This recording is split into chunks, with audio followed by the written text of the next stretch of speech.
2.5 million. God damn, $2.5 million. Today we're looking at why China's international students like this lady I'm gonna roast very soon. She's a Chinese international studying in Sydney at the moment. By the way, she's under 25, very young, probably in her 22. We're gonna look at why international students buying local property in Australia hurts housing affordability for us and for people that I'm helping, first-time buyers, first-time investors, making it totally hard for them to get into the property market. Now, before I jump in, I wanna thank those who've been commenting on my post. It does help with the algorithm of my video and it does extend my reach on YouTube. So I want to first highlight and say thank you, and I'm gonna take on your feedback. You know, I've got here Greg and Go. He goes, hey, your anime intro is too long, dude. 5 seconds. Okay, I didn't know that. So yeah, feedback taken. I'm not going to include that intro in this video. See whether this video is better for your viewing. Lots of other comments over here from my other videos roasting a $6 million Chinese landlord. And I love your comments about, I'm getting like international viewers here. I'm talking about Australian housing system. I've got like someone from the US. So yeah, guys, thanks for really engaging with my content. It does really mean a lot to me as a small creator and helps me keep going. Anyway, let's go straight into the roast. How much do you pay for rent in Sydney?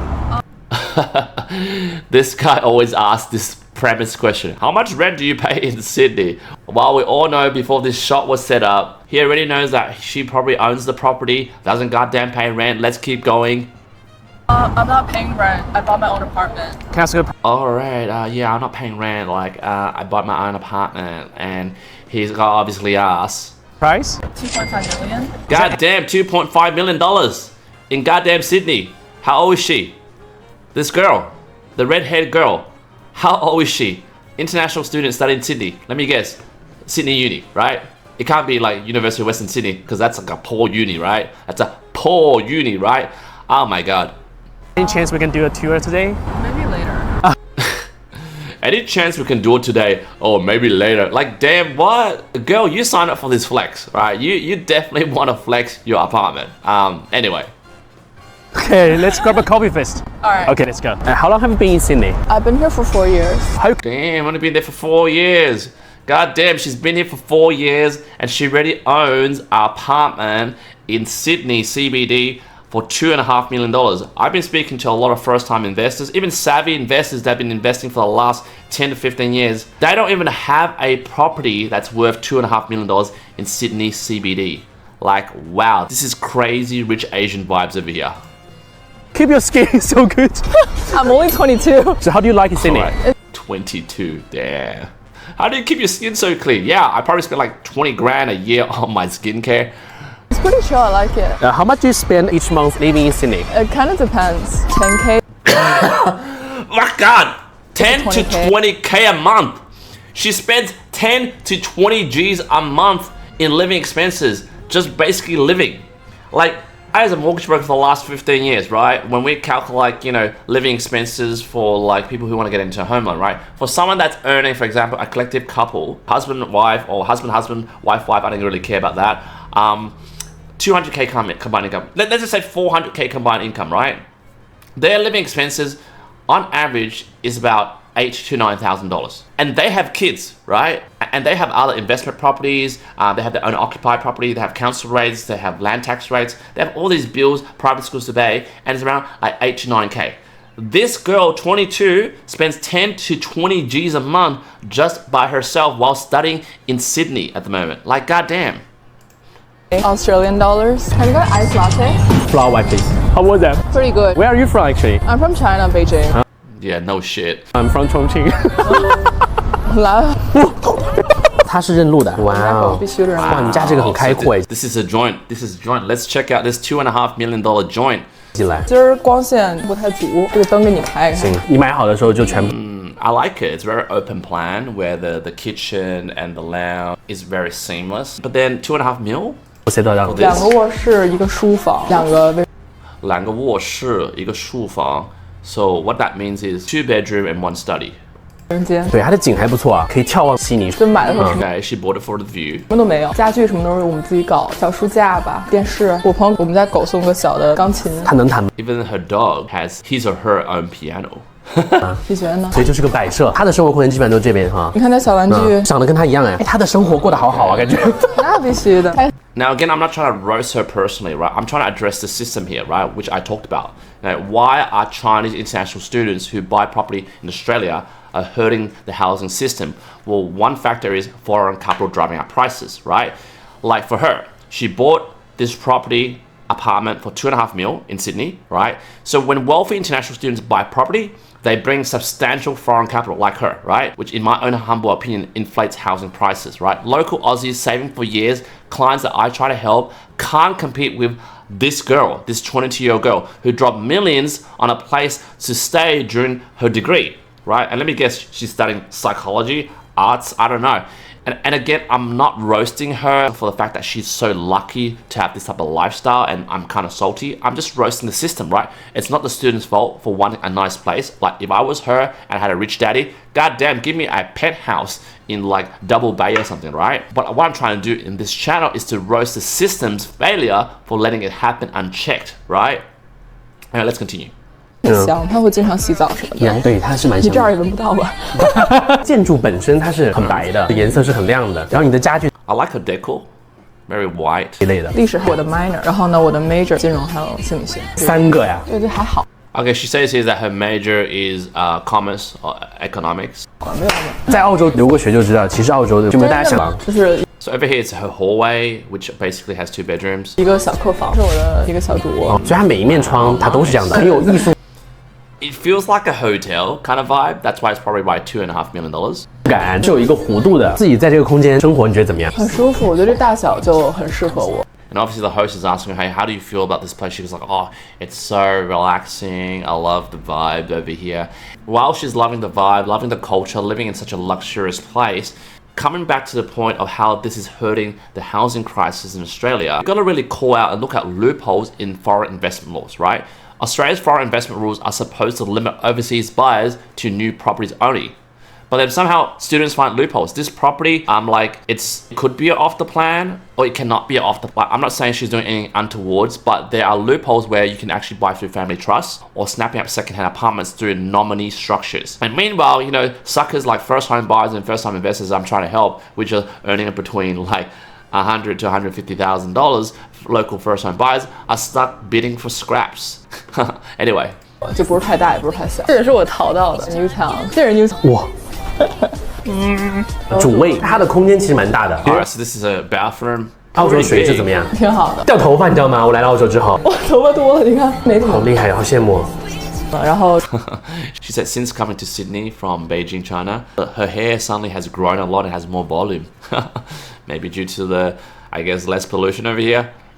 study 而已，对，那我就在学习。这个房间 It's a study room. 学习体验感怎么样？比较小。 Oh my god, imagine that. Like you're a 22-year-old studying uni and this is your study room. Like I used to study like seriously when I was back living in Canberra with my parents. I had 1 bedroom shared with my brother in a bunk bed and there was like a little table, right? And that little table was like scraps from the streets. And I would always study during the night. And then he would like throw a pillow at me and go, hey dude, I'm just trying to sleep, turn down the goddamn light. Like that was my study environment. Like this is so envious. Like, I'm totally triggered and salty at the moment.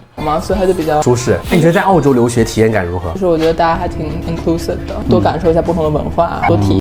Like seriously guys, coming up to the premise of this video, how she and many foreign international students like her who are buying up these type of properties are causing a housing affordability crisis in Australia is because ghost apartments and rental scarcity. Like many of these students like her who buy these properties will probably sit empty for most of the year after they finish their study, and then they'll see it as an investment asset because as they hold on to it and not sell it because you know they're done with their studies and they need to go back to China, right? The asset will grow because you know in Australia in the past 30-40 years when you buy something it grows, never seen a market crash. And what happens is this reduces the rental supply for locals, making it even harder for Australians to find affordable places to live. And when she leaves these places are empty, because maybe she doesn't want to rent it out, empty apartments just don't haunt the skyline. They haunt every young Australian, like people that I'm trying to help to escape their parents' house. So anyway. 体验一下还是蛮好的。当你去旅游的时候，其实跟你真正去生活是很不一样的。旅游可能会很片面。 So the host is asking her about her travel experience, yada yada yada, rich people stuff. 但是你生活的话，才能够更立体的、直观的去体会到每个城市的美不同。而且我觉得会对我的独立性有个很大的锻炼。之前在北京的时候，因为就是父母都在嘛，所以就是也不用开车，去哪儿都比较方便。来悉尼之后，有自己的家之后，还是需要去收拾。Now she's reflecting how living independently in Sydney and studying by herself without her parents in Beijing, like hovering over her like helicopter parents because they drive her everywhere, give her allowances and yada yada yada yada.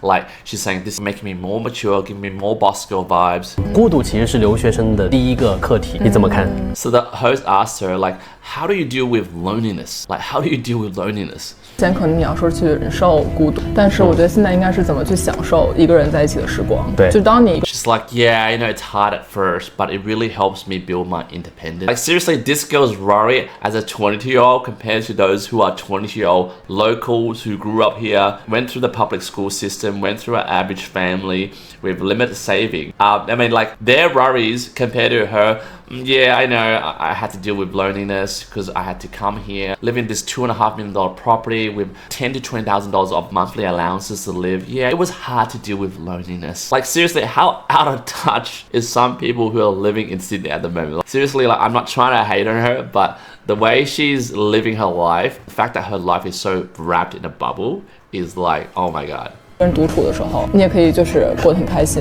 它代表你真的喜欢你自己这个人。以前可能有些无用社交，我刚到的时候我就交。So again, bringing it back to the topic of what I was discussing about how these international students affect the housing crisis in Australia. I mean, it produces artificial demand and price surges. For example, the influx of people like her, again, no hate to her, the influx of foreign buyers creates artificial demand and pushes up prices across the board, as you guys have seen in the last 10 to 15 years. Even suburbs that are far from the CBD get dragged into the price boom. And how's this so? Because there's a ripple effect, right?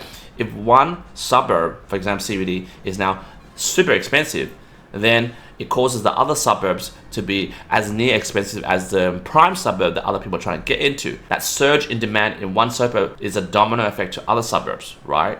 So if that suburb started off as reasonable, then the rest will be a bit cheaper. The sad reality is the average Aussie family is saving every cent for a deposit. As you would know if you've been a first home buyer before, like I'm helping a lot of first home buyers at the moment. They speak to me on the phone through our strategy call, and they are not ready to get into the market because they don't have even the 5% deposit. Anyway, let's continue watching this video. 澳洲的女生作为一个就是我之前在独居嘛，其实也真的很安全，在晚上走。So the host is like, hey, do you have any comments you want to give to those who are earlies like you living in Sydney? And she's like, 野路什么的也不会很怕。对那些留学生来说的话，我觉得来澳洲体验一下是比较好的。 it's like Australia is great, it's very safe, and come, Australia welcomes you. 进行一场大的爆改。